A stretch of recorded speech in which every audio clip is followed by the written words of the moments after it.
खबर आगरा से, जहां आगरा अपनी जनता पार्टी की कार्यकर्ताओं ने जिलाधिकारी को ज्ञापन दिया। भाजपा सरकार में भानु प्रताप ने बताया अराजकता चरम पर है।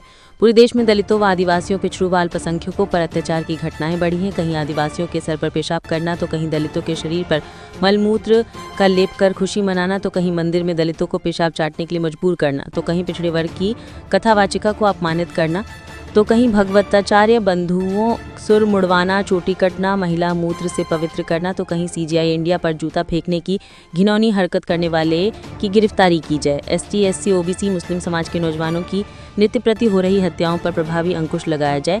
दोषी अपराधियों के खिलाफ कड़ी से कड़ी कानूनी कार्रवाई की जाए। आप देखें न्यूज़ 92 लाइव नेटवर्क से आरती यादव की खास रिपोर्ट। मेरा नाम भानु प्रताप सिंह है और किस चीज़ का विज्ञापन देने आए हैं? ये ज्ञापन जो आज अपनी जनता पार्टी के तत्वाधान में दिया जा रहा है और जिसमें साथ में सत्येंद्र कुशवाहा जी प्रदेश उपाध्यक्ष, और जैसा कि आप देख रहे हैं इस समय सीजीआई हैं जो हमारे चीफ जस्टिस हैं उनके ऊपर जूता फेंका जा रहा है। तो लोकतंत्र कहीं नहीं है इस देश में, संविधान को लोग नहीं मान रहे हैं। एससी, एसटी, ओबीसी के जो हमारे भाई बंधु हैं उन पर अत्याचार हो रहे हैं। कहीं आप देखिए भिंड में अभी घटना हुई है, वहाँ पेशाब फैलाई जा रही है, बताइए। और अभी मध्य प्रदेश में वहाँ पर कुशवाहा समाज के एक हमारे साथी हैं, उनको जो है पैर का धोया हुआ पानी पिलाया जा रहा है। इतना अत्याचार हो रहा है हमारे लोगों पे, और जिसमें गवर्नमेंट कुछ नहीं कर रही है, उसमें जहाँ इतना शोषण हो रहा है, समस्याएं हो रही हैं, लेकिन गवर्नमेंट कुछ करना नहीं चाह रही है। अब यहाँ लोकतंत्र है कहाँ? संविधान का विरोध कर रहे हैं, बाबा साहब का खुल के विरोध किया जा रहा है। डॉक्टर भीमराव अम्बेडकर जी का जो संविधान निर्माता है, और वो अपने मन से जो किसी को भी संविधान निर्माता VN राव को बता रहे हैं, जबकि ऐसा है नहीं है। जब संविधान सभा ने घोषित किया बाबा साहब को उस समय कि ये जो है संविधान निर्माता है बाबा साहब, फिर भी ये लोग इस तरीके से कर रहे हैं। गवर्नमेंट क्या कर रही है? जानबूझ के गवर्नमेंट के उस पर ही हो रहा है ये आरएसएस और ये भारतीय जनता पार्टी इसको जानबूझ के करा रही है। आप ये सोचिए, जिसकी औकात नहीं है उस व्यक्ति की, वो खुलेआम इस तरह बोल रहा है बाबा साहब के बारे में। तो जो बोलने वाले वो किस कास्ट के रहते हैं? अनिल मिश्रा जी। अरे मैं तो उसका नाम भी नहीं जानता, वो अनिल मिश्रा एडवोकेट है। ये हीरो बनना चाह रहे हैं कि कल को हमें राज्यसभा का टिकट मिल जाए हम लोगों को भारतीय जनता पार्टी से, इसलिए ये इस तरीके के लोग जो है उछल रहे हैं। इनको कौन जानता था आज से पहले? ये इनका केवल एक ही वो है कि हम लोगों को कैसे भी करके हमारा नाम उछले, लोग हमें जानना शुरू कर दें, बस ये। बाकी कम से कम गवर्नमेंट को उस पर सख्ती करनी चाहिए, जिनकी औकात नहीं है कुछ भी, और वो बाबा साहब पे बात करेंगे उन लोगों को। और मेरा बस अपनी बात को यहीं विराम देता हूँ। सभी को जय भीम, जय मूल निवासी, जय संविधान, जय भारत। एडवोकेट आगरा से हूँ। सर, जो आज ये मुद्दा आपने ज्ञापन देने के लिए उठाया है, क्या मामला इसकी बताएं? ये पूरे देश में बड़े पैमाने पर भ्रष्टाचार, अपहरण, डकैती, छनैती, महिलाओं के साथ जो दुर्घटनाएं हो रही हैं पूरे देश में, और संविधान पर हमला हो रहा है पूरे देश में, और देश को तमाम जो संवैधानिक संस्थाएं हैं आर्थिक उनका शोषण हो रहा है, और उन आर्थिक जो दोहन कर रहे हैं उन लोगों को, जिन्होंने बैंकों में जो फाइनेंस संस्थाएं उनमें जो डकैती डाली है, उन लोगों को बाहर भगाया जा रहा है बड़े पैमाने पर।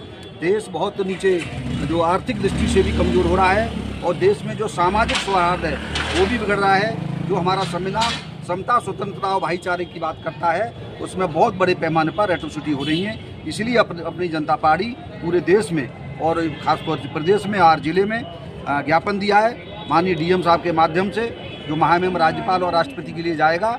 और अगर ये सरकार अगर इनको नाकामयाब रहती है तो पुनः पूरे देश में बहुत बड़े पैमाने पर आंदोलन किया जाएगा, और जनता के हित में जो भी आंदोलन करना पड़ेगा हम आगे और करेंगे। जो आपने जो आवाज़ उठाई है वो किस मुद्दे पर लेकर उठाई है? आज अपनी जनता पार्टी के नेतृत्व में अपनी जनता पार्टी के राष्ट्रीय अध्यक्ष माननीय स्वामी प्रसाद मौर्य जी के निर्देशन के क्रम में आज महामहिम राष्ट्रपति जी भारत सरकार को हम लोग ज्ञापन देने आए हैं। माननीय जिलाधिकारी महोदय के द्वारा भारतीय जनता पार्टी की सरकार में अराजकता चरम पर है। पूरे देश में दलितों, आदिवासियों, पिछड़ों, अल्पसंख्यकों पर जुल्म, ज्यादती, अत्याचार की घटनाएं बढ़ी हैं। कहीं आदिवासी के सिर पर पेशाब करना तो किसी दलित के सिर पर मलमूत्र का लेप कर खुशी मनाना, तो कहीं मंदिर में दलित को पेशाब चटाने के लिए मजबूर करना, तो कहीं पर पिछड़े वर्ग की कथावाचिका को अपमानित करना, तो कहीं भगवताचार्य बंधुओं को सिर मुड़वाना, चोटी काटना, महिला मूत्र से पवित्र कराना, कहीं पर ब्राह्मणों द्वारा जबरिया पैर धुलवाना, पिछड़े वर्ग के नौजवानों को पीने के लिए बाध्य करना आम बात हो गई है। पूरे देश में भाजपा शासित राज्य जंगल राज बन चुका है। उत्तर प्रदेश तो गुंडे माफियाओं का अपराधियों की चारगाह बन चुका है। प्रदेश की कानून व्यवस्था पूरी तरह ध्वस्त है। यहाँ तक कि पूरे देश में अपहरण, हत्या, दहेज, महिला उत्पीड़न व दलितों पिछड़ों पर उत्पीड़न घटनाओं में उत्तर प्रदेश टॉप पर है।